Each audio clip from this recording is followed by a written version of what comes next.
দীর্ঘদিনের প্রতীক্ষার পর সুনামগঞ্জ সহ দেশের 10 জেলার সদর হাসপাতালে নিবিড় পরিচর্যা কেন্দ্র আনুষ্ঠানিকভাবে কার্যক্রম শুরু করেছে।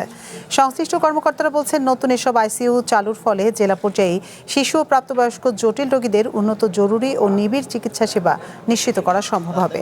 এতে গুরুতর রোগীদের চিকিৎসার জন্য রাজধানী বা বড় শহরে ছুটে যাওয়ার প্রয়োজন অনেকাংশে কমে আসবে।